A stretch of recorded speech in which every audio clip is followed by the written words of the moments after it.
Good afternoon, guys and dolls. We welcome you to another exciting and interesting episode of Spotlight.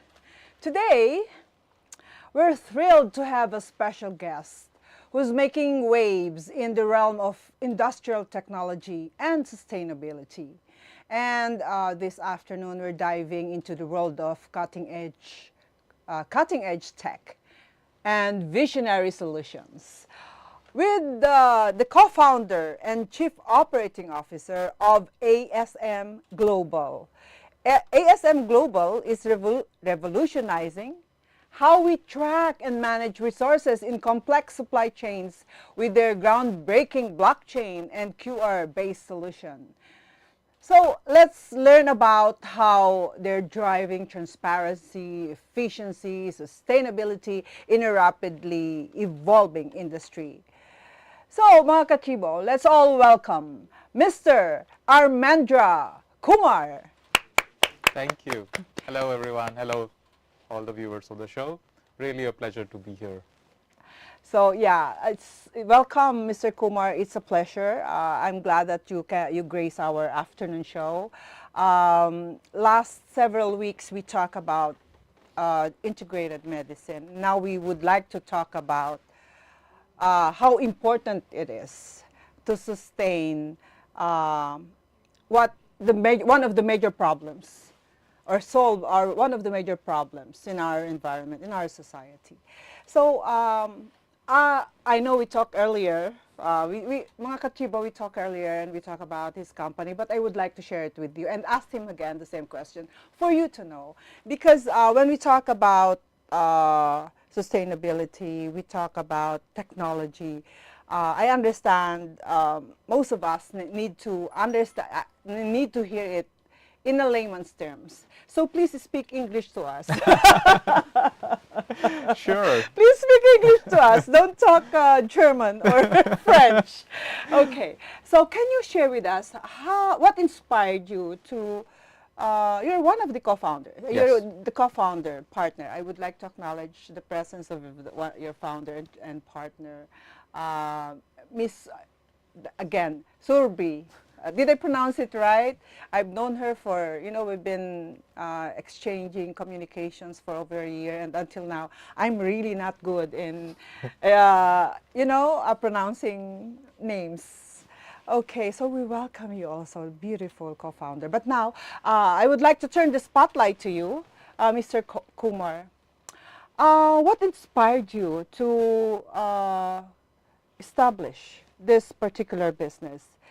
And why in the Philippines? Okay. So let me go back in time and talk a bit about my personal professional journey prior to for them to understand you more. Yeah. Okay. So before starting this company, I have been in the industry for 15 years, worked in different companies, different roles. Most of my roles was around sustainability and circular economy. So I used to look after metal recycling. Then I went into the space of plastic recycling, where we used to recycle plastics. I used to run different type of circular economy businesses. Circular economy. Exactly. Please continue. So while we spent a lot of time, and I was like an insider in the industry, I found that there is one missing link. The missing link is when we say that, hey, we have recycled so much and so much of content, and then we give those products to someone for utilizing, and we say that we put this discarded plastic bottle back as a new bottle in the market. Then when people ask you that, prove that this was really a recycled bottle, that's when the entire problem starts. And then people want to know that when I say that this bottle of water which we are consuming is made from recycled plastic, was it really a recycled plastic? Or just an advertisement? Or just a label which has been put in here? And suppose it is really a recycled plastic. Then did that person who collected this bottle from the bin, was he paid fairly? Okay. Was it recycled in a facility which was complying to the DNR or EMB regulations? Was the wastewater treated properly from those facilities? So there is a series of discussions, processes, and information, which is important, that while we go out and claim that, hey, this product is made from recycled plastic, and going beyond plastic, this product made from recycled metal or recycled glass or anything which is, when we say that is recycled or sustainable, how do we also prove that these are indeed, these are also established, Ah. that it was collected from genuine people, and the people who collected was paid fairly. There was no marginalization of the people who were engaged in the sector. It was transported to a facility which complies to the regulation. And then when we say that this bottle is made from 100% or 50% or even 10%, then that 10, 1500 can be audited, verified and proved. Okay, so there is a way of proving their There is a- claims yes. that it is indeed a recycled material. Exactly. And that's what our company does. Mm-hmm. So when a supply chain, typically a supply chain is the process of collecting all the way up to manufacturing. When a supply chain uses our software and then a product goes out in the market, and then when everybody sees that this product has 10% or 50% recycled content or sustainable content, then there is a mechanism that they can always go back and verify all these claims, that yes, there is a way to prove that it is 10%. And this is the mechanism. Is this the one that your company is offering? Yes, this is what we do as a company. Oh, I see how technology is so amazing. So I understand that it inspired you. Why Philippines? Okay, I think there is a very beautiful story around why Philippines, and that goes back into 2022. That was the time when our product, for every new company there is a phase where we ideate, we build a product, and then we start looking at the markets. So since we were from the same ecosystem, so we knew the product, what is the market need. So there was a limited product market fit journey, because we were part of the ecosystem itself. Like I was a plastic recycler, so I knew that what are the challenges in the industry. So when the product was built and we were out in the market, so we had two options. Option one, we had a letter from Austrian government to come and set up our business in Austria. And on the other side, we had Philippines, where we had a first client who was ready to start using our software. While in Austria, it was more of government support, getting a grant to start everything and all. Here it was more of a commercial start. So we chose a commercial business rather than depending on grants or few things to start. So that's how in 2022, we came into the Philippines to have the first conversation with one of the first commercial clients here in the market. And that conversation went really well. They were happy with what we were offering, and that's how we started in this country. And I think from then onwards, there was no looking back, because somehow, with God's grace, our timing was right. Philippines had promulgated the EPR regulation for plastic waste management, and a solution what we offer was found to be a perfect fit for the companies who were doing different type of activities around EPR compliance or to produce material which were EPR which complied and helped companies offset their liabilities. Some technical terms I'll clarify as we go. But then I think from there on, from one client, now today we almost have 20 clients. We are part of a larger network in the Philippines which works on providing these kind of solutions. And from Philippines, now we have grown to 35 countries around the world. Oh, wow. Congratulations. Wow, in 2 years. Yes, in 2 years. Wonderful. But I am really thankful. I'm sure some of you, our Katribas who are watching, are thankful that they are in the Philippines, because we know for a fact that we need it more than Austria. We need it. But people has to know the target market, the target collaborators, the target companies, agencies should know that you are existing. But before we continue, other than sharing that, helping the circular economy, helping being sustainable in recycling materials, being environment friendly, helping our Mother Earth, the environment. Can you share with us the vision and mission of ASM Global? Right. So I think when we started off, our our mission was very clear that we want to be the open platform which can allow any organization to collaborate with any other organization for achieving their sustainability goals. While this is a more generic and more of a motherly statement, but when it comes to really going down and executing it, what we do really is provide organizations with a right tailored solution. Tailored solution. Tailored solution. It's not something which is open fit for everyone. Fit for everyone. Yeah, because it has we to be know tailored depending on the need of or need whatever of an organization or need of a sector or the need of the client itself. Even if there are two clients in the same space, in the same industry, they may have very different requirements. So we don't believe that one size fits all, and that's why one of the USP of our company is we provide tailored solution for organizations which can help them promote traceability, transparency, and efficiency in their supply chain. So our focus is largely these three, that the organizations who wants their supply chain to be traceable and transparent, and by doing this, efficiency is a derived benefit. So we help organizations achieve this as a part of our larger mission or vision on which we are working. Okay, so right now, since 2022, when it was during its inception, Right. it's 2022, right? Yes. You already have here in the country around 20 clients. Right. I mean, Is it? yes, 20 clients as on August 2024. So from 1 Wow. Okay. to 20. So are these clients basically private or combination of private and LGU? It's a combination actually of NGOs, not-profit organizations, for-profit organizations, and LGUs as well.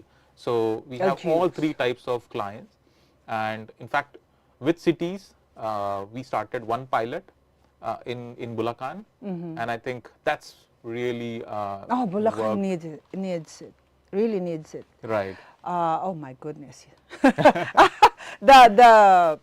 the flooding in the recent Karina was really intense. It was intense, and part of that is because of the incorrect disposal of plastics. Yeah. And LGU is, I believe, as far as I'm concerned, should be the target market. Right. But I understand not all LGUs are EPR ready.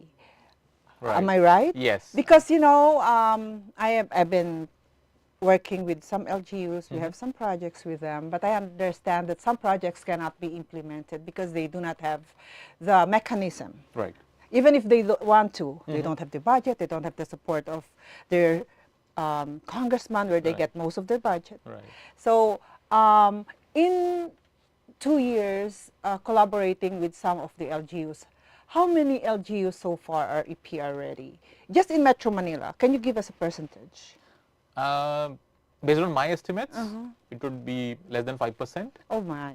Because I think one of the I mean, in terms of, if you look at the way DENR talks about, that for an LGU to become EPR ready, they need to have a mechanism of plastic waste collection and disposal, which is traceable, auditable, and verifiable. Yeah, and that may cost a lot of money also. Exactly. Yeah, they need budget for that. And I guess, I am guessing, although in the back of my mind, some things tell me, you're not guessing, you're telling the truth, that they don't, it's not their priority. Or they may not have enough budget for that. Yeah. I mean, there are budget constraints, there are priorities, and of course, to have that right focus. But I think the way everything turned out in the city of Plaridel, I think all kudos to the mayor, Mayor Jo Salvistan. I mean, she was incredible in her passion. I hope everyone will be. I haven't met her. I wish to meet her and congratulate her and ask her about what she's doing. Right. So we can share it also. Oh, perhaps, Mayor, we can invite you here and talk about your project with ASM Global. Yes, I'm sure Okay. she would love to talk about what we have been able so to she can achieve share together. with other LGUs, and perhaps the other LGUs can possibly think of a way on how they can possibly go about it and know or learn the mechanism to be able to really recycle appropriately or correctly. Correctly. Okay. And to be able to prove and to be able to demonstrate that through a very transparent and traceable mechanism, I think that holds the secret for the LGUs. And in fact, I mean, between me and my co-founder, we know the EPR as a regulation around the world, and generally, at the end of or as a process of EPR compliance, we have never come across a city which has been able to generate a verified plastic credit other than what we could achieve in Plaridel. I mean, it's our collective knowledge. We have never seen, but with the city of Plaridel and of course with the support of other stakeholders, we could achieve that as a goal, as a collective goal. So right now, your presence is just in Luzon, in the Philippines, or do you still you already started with other NGOs in perhaps some parts of the Visayas and Mindanao? But Mr. Kumar, let's pause for a while before you answer that. Let's have a short break, mga katribo. We'll be right back. And this break is brought to you by Angkas, Beat the Traffic, Bayad Center, hashtag Bigger Better Younger Bayad, and you can buy it all. Meralco, ang liwanag ng bukas. SM, we've got it all for you. Smart, live more today. Union Bank, it starts with you. Tune in to Daily Tribune's show aimed at addressing the needs and problems of our OFWs from different corners of the globe. Hear about their plights and success stories every Tuesday and Thursday, 3 p.m. only on Daily Tribune's Facebook page and Tribune Now on YouTube. Straight Talk dives deep into present issues of leadership, politics, business, and more. Engage in insightful conversations with industry shakers, government leaders, and trailblazers every Wednesday at 10 a.m. only here on Daily Tribune's Facebook page and Tribune Now in YouTube.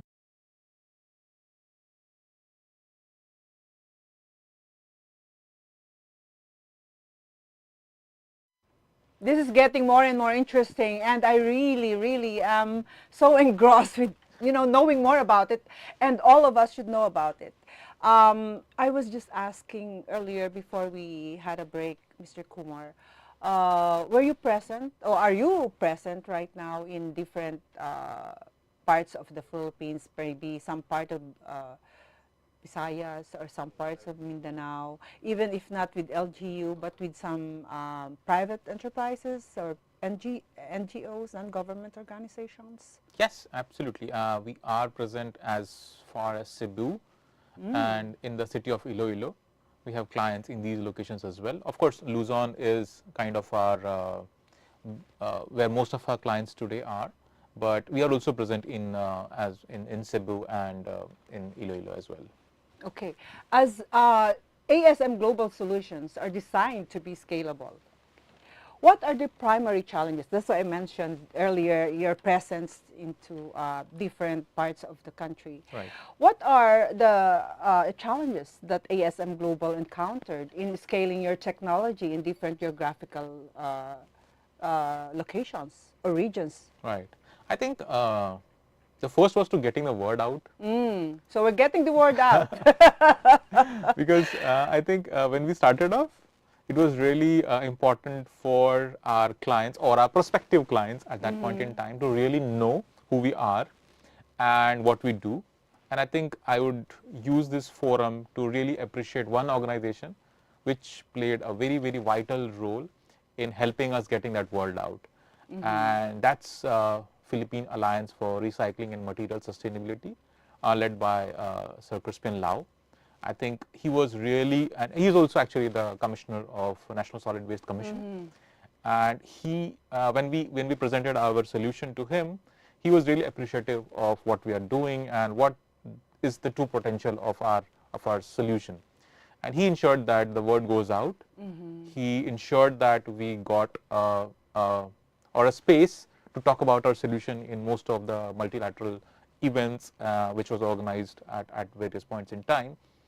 I think that was really important at that stage, where when nobody knew what we wanted to do or what we could do, he ensured that we got the right audiences in the initial sprint. And I think once we had 3 or 4 clients, I think then there was no looking back. I mean, then generally it's always the word of mouth and the news spreads. What does it take, or what does an LGU need to do, or even a non-government organization need to do to be able to talk to you and avail of this software that they need to be able to monitor Right. the right processes of sustainable recycling or yeah, please. I think for reaching out to us is fairly easy. There's, I mean, we have a website where people can know what to do and how to reach out. Yeah. We have a local office in Ortigas in Tycoon Center where we are available 24/7 for any. What do they need to present? They know how to reach you, but are you asking several requirements? What do they need to bring? What do they need to show you? Is there anything like that? The process is fairly simple, and I think the best part is all online. So there is no need for them to bring something to Just us. visit your website, they'll get visit the website, and there is a link where they know how to register themselves to avail our services. And we have kept the process fairly simple, so that it doesn't become a deterrent for the LGUs to adopt our solutions. And the best part is the process of getting on board is free. Oh, There is absolutely no cost to get onto our platform, register themselves. Once they are there, then we handhold them in terms of what are the documentation which is required, what are the compliances which needs to be in place. We help them this entire journey of how can they efficiently collect plastic waste, how can they sustainably dispose the plastic waste or recycle it. And once all of this is done, we know how to document all of this together to generate a plastic waste diversion certificate. Now, this plastic waste diversion certificate is a tradable, it's a tradable commodity, and that is something which a brand like any of the FMCG companies here in the Philippines are willing to buy at a price, and when they buy this, that money then can be reinvested by the LGUs for further enhancement of the infrastructure, for further betterment of their facilities, maybe add few more facilities, expand their collection system. So it's a self-sustaining model wherein first they demonstrate, they deliver, there is a fund which comes in, and then they keep improving as they go along. Wow. So that's the story which we did together with Plaridel, and I think that's something which we want to really scale up with other NGOs. I would like to ask that. I will ask that later because Sure. I would like to know the status. How is it doing? It's your pilot project. I want to know. But Direct, can we please flash the phone number that our audience, our mga katribos can send their questions. This is very interesting, and we're calling out to all LGUs, especially those in the provinces, the islands. Right. They need this because they lack the place to dispose all their recyclable materials. Right. Some of them just throw them anywhere. So we need a lot of, information dissemination. And if you have questions, please don't hesitate to message us, or you can actually message us in our FB page. We are currently we are live streaming, and you can type your messages there, and we will be more than happy to read your questions.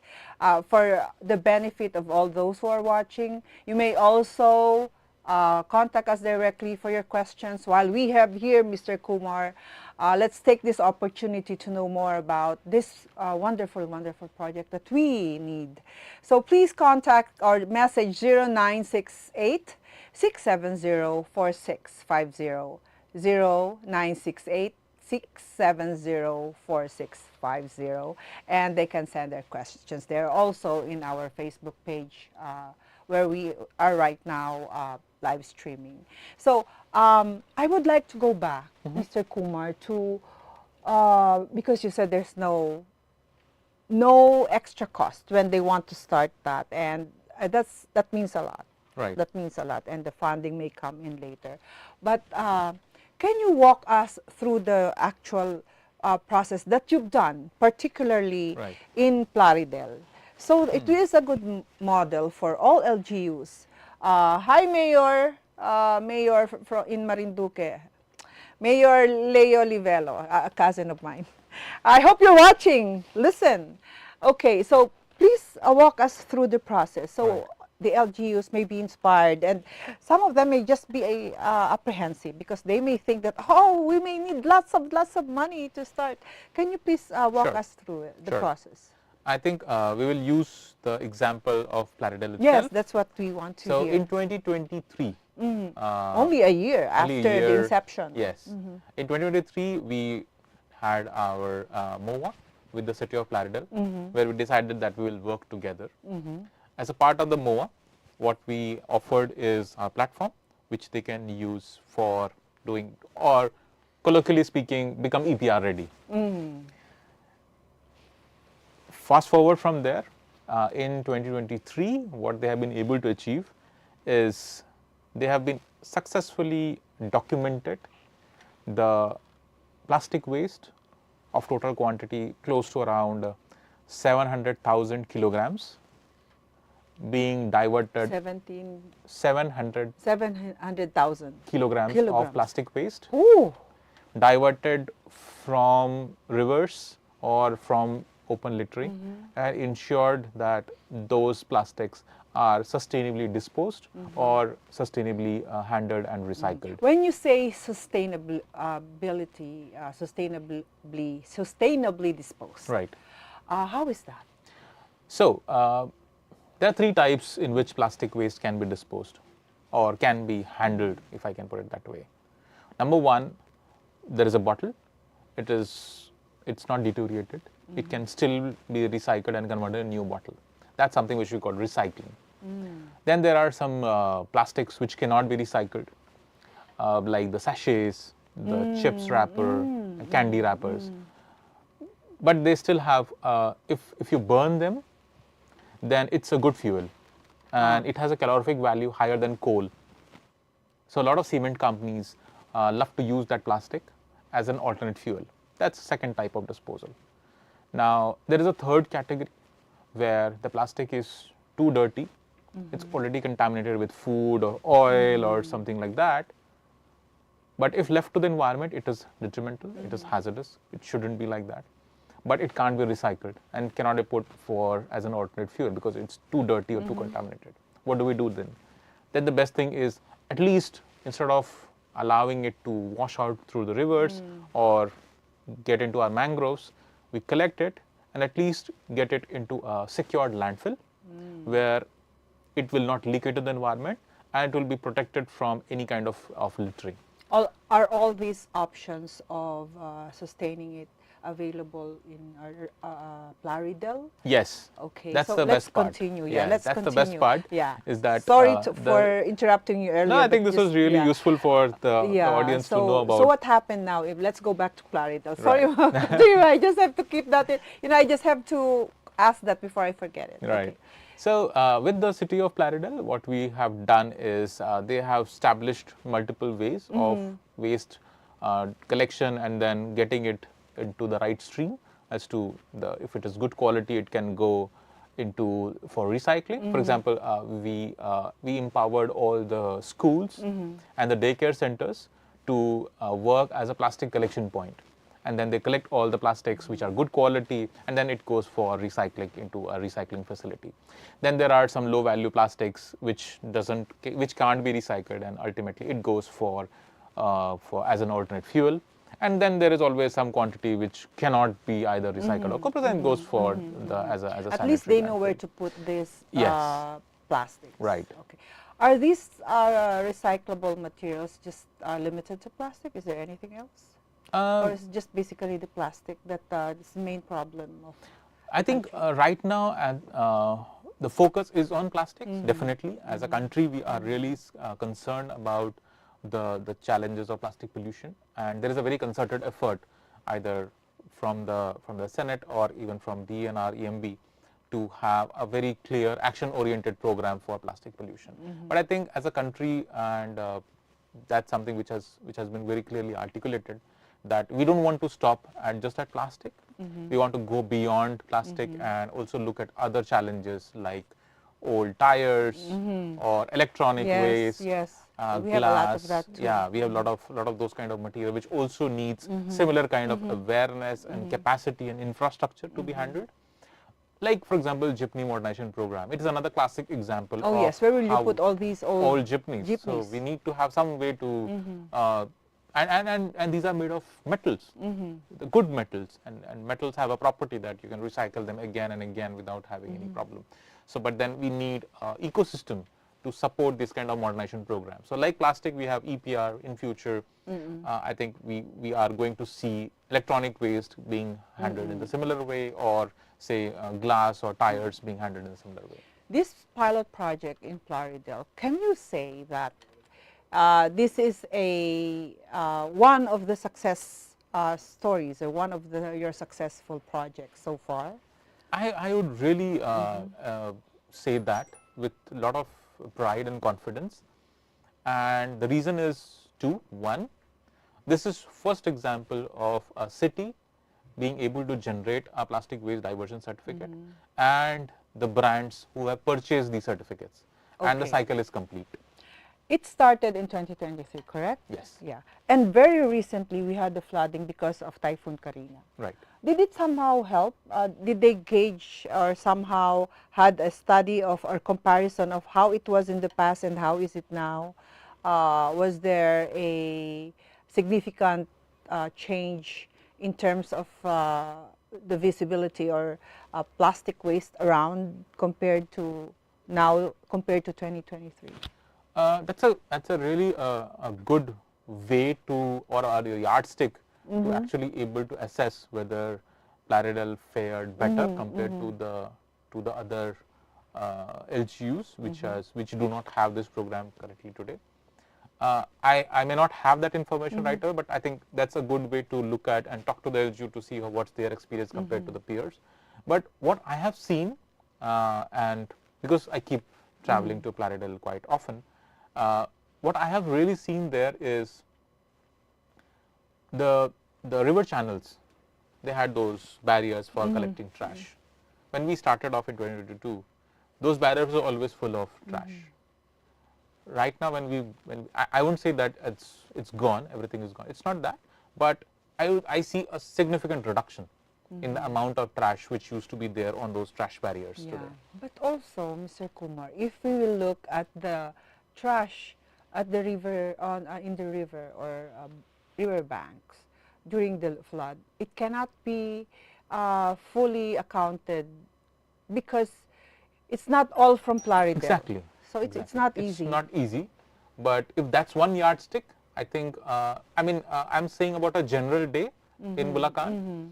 If we compare the rivers flowing through Plaridel, we would see that there would be there is a significant reduction in the amount of trash which used to get accumulated at those trash barriers. Well, I am really excited. I would like to ask more questions. But before that, let's pause again for a short commercial break. And this break is brought to you by Angkas, Beat the Traffic, Bayad Center, hashtag Bigger Better Younger Bayad, and you can buy it all. Meralco, ang liwanag ng bukas. SM, we've got it all for you. Smart, live more today. Union Bank, it starts with you. Tune in to Daily Tribune's show aimed at addressing the needs and problems of our OFWs from different corners of the globe. Hear about their plights and success stories every Tuesday and Thursday, 3 p.m. only on Daily Tribune's Facebook page and Tribune Now on YouTube. Straight Talk dives deep into present issues of leadership, politics, business, and more. Engage in insightful conversations with industry shakers, government leaders, and trailblazers every Wednesday at 10 a.m. only here on Daily Tribune's Facebook page and Tribune Now in YouTube.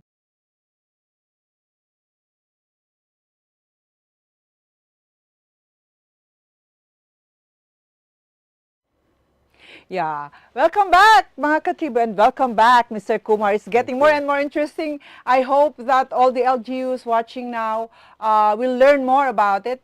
And later, we will ask we'll ask Mr. Kumar how you can possibly contact him. And please don't hold back. Don't hold back. Okay. Just earlier, before we had a commercial break, we talked about other wastes. That can be recyclable. Right. You mentioned about the jeepney, for the modernization, what will happen to the metals of these jeepney and other recyclable materials. So looking ahead, What emerging trends in technology would you think AS Global is looking forward to creating? Or what do you think is the uh, uh, technology or supply chain management and traceability, and how is ASM Global preparing to address this? I think going forward, and both, it's driven not only from the industry, it's driven from the consumers as well as the regulators. The consumers want more transparency, the regulators wants more accountability, and the brands also have their own sustainability commitments. Someone wants to go net zero by 2030, someone wants to go by 2040, someone wants to do by 2070, depending on kind of sector they are. Not every sector can afford decarbonization so rapidly. So I think the demand for solutions which allows the companies or the regulators or the consumers to have a very clear visibility and to be able to see through the product and understand that whether, when I say that it is a fair trade compliant sugarcane or sustainably sourced chocolates. These are the terms which are really catching up in the market. It becomes really important that when these claims are made, these claims are backed by solutions which can ensure that when you make those claims, there is no public interest litigation or there is no fine for falsification of claims or misleading the public. I think it's really important that the brands will go out and adopt these kind of solutions. But I think what really we are looking at, and I think this is a good platform to talk about, one of the new initiatives which we have started in this country, is that we are working on a national level platform for the biofuels. Because we as a country, we are rich in biodiversity, we have so much of biomass, and also another form of biofuel is the used cooking oil which we generate from our homes and kitchens and all those places. So we are building a platform which allows a large scale aggregation of these biofuels and then converting them into sustainable fuels. It could be a biodiesel or it could be an aviation fuel or any of those kind of materials. But that's something which we are now working on for the Philippines. That's good. That's good to know that you are continuously doing some research and development to be able to give more and make use of or to make it more sustainable. Well, I just would like to also ask, what else do you think you need? Because you have a good software, you have good intentions, you know how it will benefit people, how it will benefit mostly our Filipino people. Who do you think you need to know? Why is it that we know ASM Global, but I'm not sure if, well, I'm pretty sure rather, that a lot of LGUs, especially those in far south and some parts of Visayas and even in Luzon are not aware of your existence. Yeah. So what else do you think you need so that people will know? The stakeholders should know. Right. So what do you think do you need to do other than continuously doing the research and development, reaching out to, I mean, a lot of people, most people, the decision makers, the LGUs particularly, which is the bloodline of this society, should know. Right. So what else do you need? What else do you want our government and our NGOs who may be watching now to do to be able to help the word be spread or people to know that this mechanism is existing? Right. I think if we look at our journey from last 2 years, what we did in this country and what we really want to achieve and where we really want to go, I think the foundation has been built in terms of, because even we wanted to have a very decisive pilot which can deliver results, and now we know that yes, everything works and everything is good to for a scale up. Now I think what we really need from the government or from the LGUs, especially the LGUs, that just lay aside any apprehension. because whenever there is a discussion about Don't hold using back. a software, Don't be scared. yeah, don't be scared that you're getting into some uncharted water or it might be expensive. First and foremost, it's not expensive. There is no expense actually. It's free. The adoption of the software is free. The usages are free. But at the end, there is a payment structure which but that's something which comes at a very later part, that the LGU has already sold something, they get paid, and then we get our platform fee for them, for facilitating them. So lay aside the apprehension. The second challenge which people think that, oh, it's going to be very difficult to use a software, we need training, we need to have dedicated staff. Again, it's very, very simply done to ensure that, like the way we do Gcash transactions today, and then we have now so familiar with how to interact with Gcash, or even, I mean, paying Meralco bills online. Oh, I'm just happy. All the industries you're mentioning are our friends. Hello.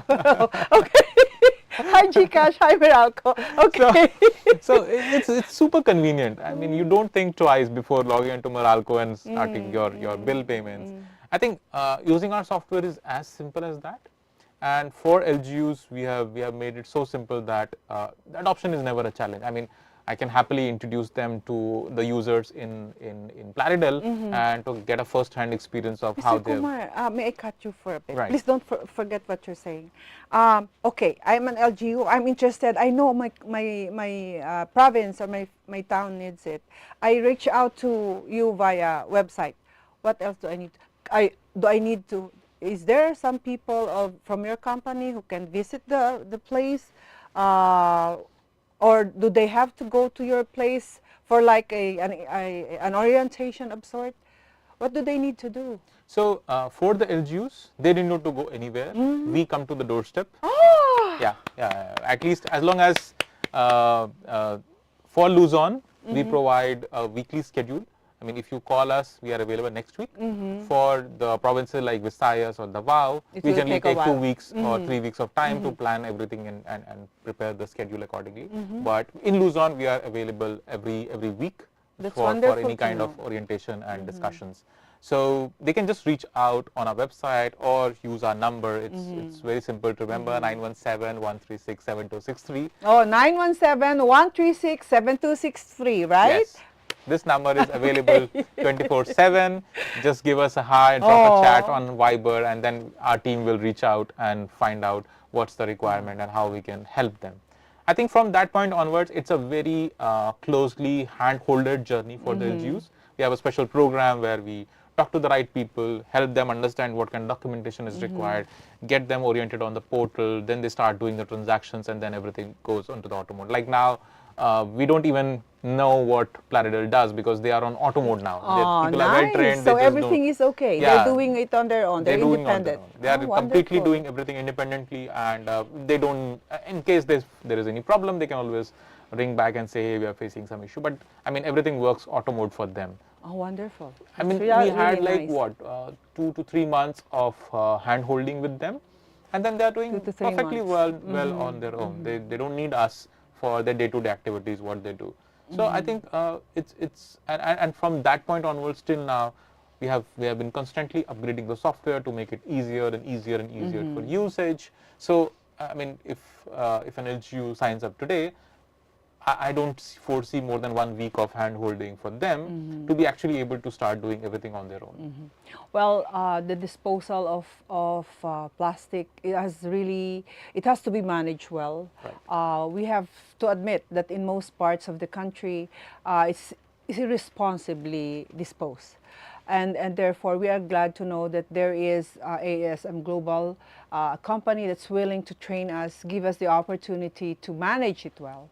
And I would like to give this opportunity, Mr. Kumar, for you to invite our audience, we call them Katribo, to reach out to you and offer what they thought was not achievable maybe years back. Right.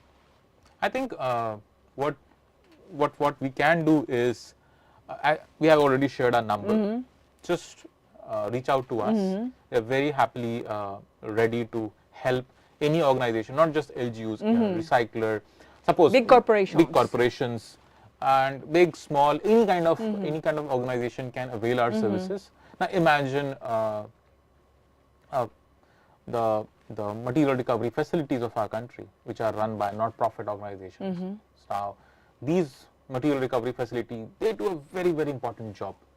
They get all the unsorted mixed waste and then they do that sorting so that now that material can be recycled at the right facilities.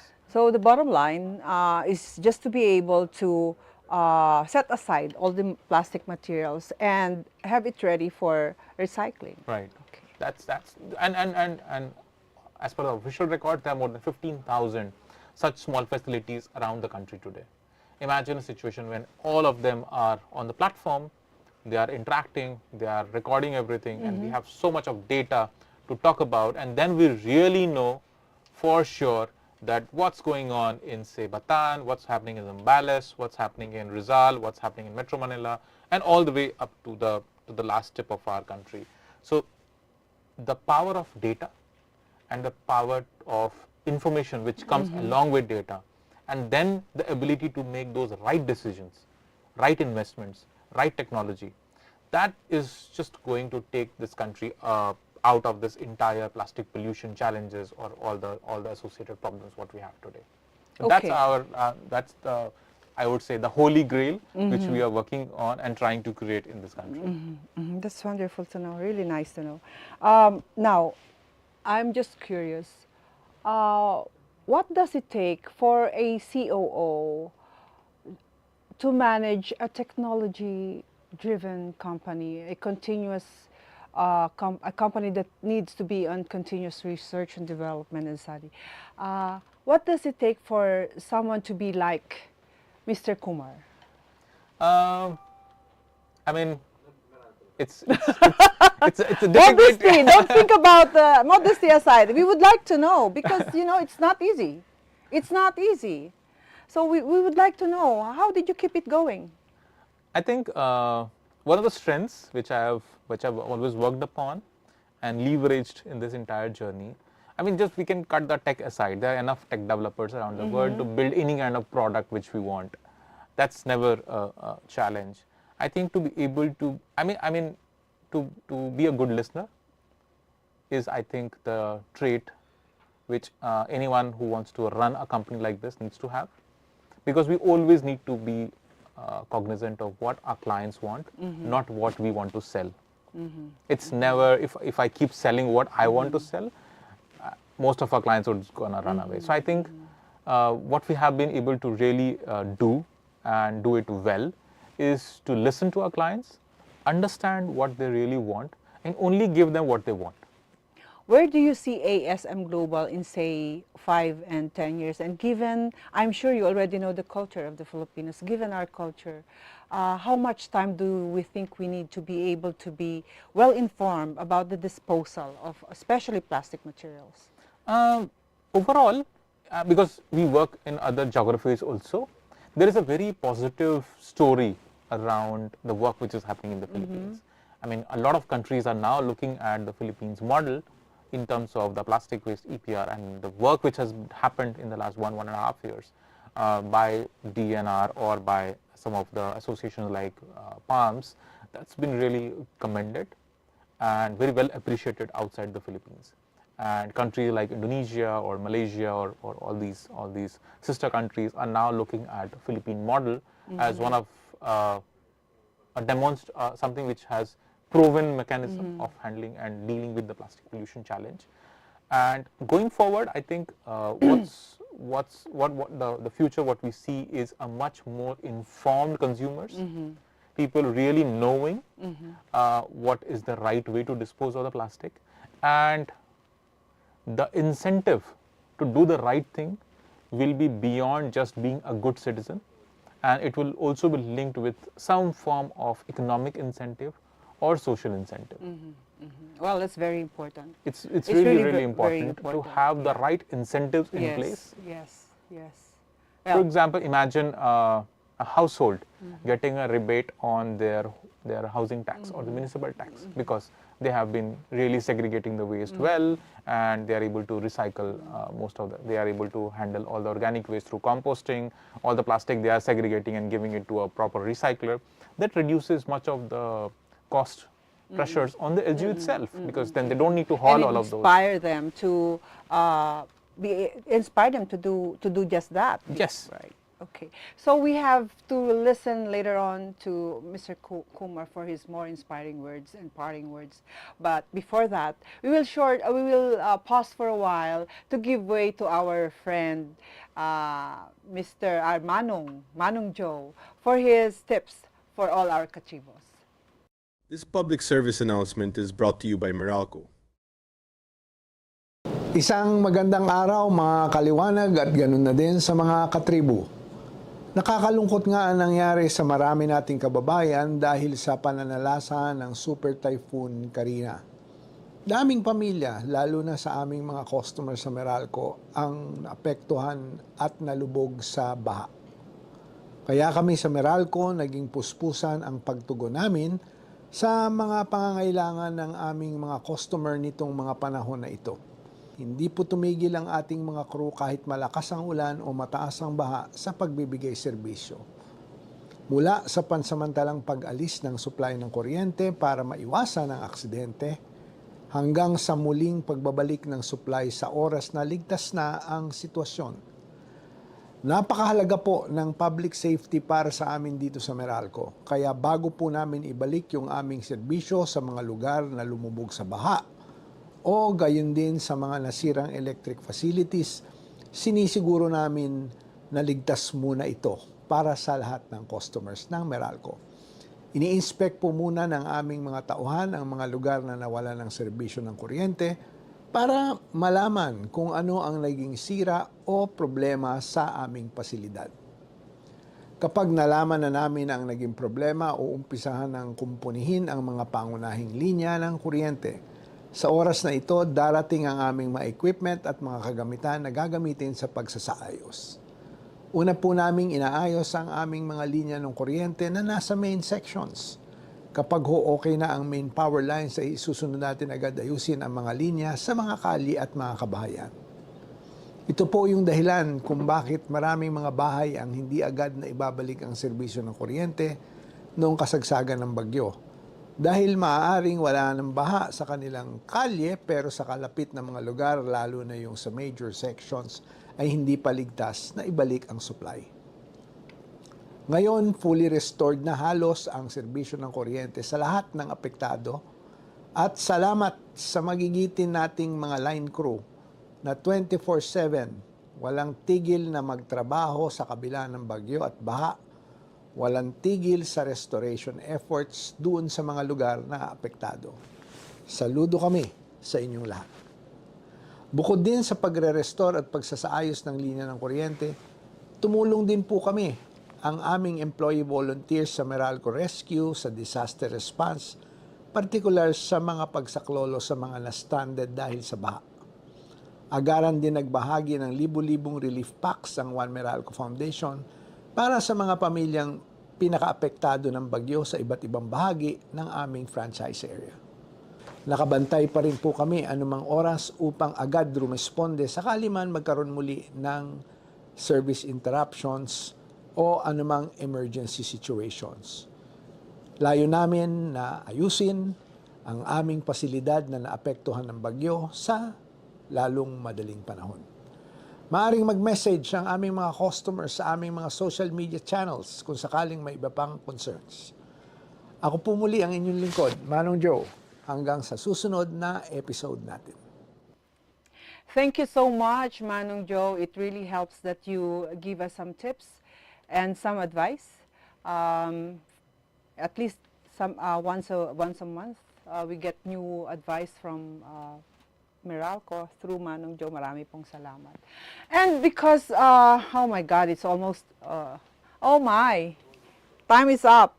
But we need a lot of, I need to ask a lot of questions. I guess I need to invite you again next time. Sure. Hopefully with with our beautiful co-founder, Mr. B, so we can have more, exchanges. Sure. Something that we have not touched today. But before I let you go, I know you're also a very occupied man, very busy man with so many things going on, and because of your mission, I know, I can just imagine how busy you can get. But before I let you go, I would like to ask you some parting words. Anything you would like to tell our Katribo regarding circular economy? Perhaps you can take the chance to talk to them for a bit. I think let me just simplify circular economy for everyone. I mean, as long as we are doing the right thing, and most of the cases, circular economy is all about doing the right thing.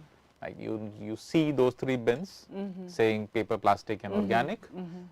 You just do your part by putting the right stuff in the right bin. You are a circular economy champion.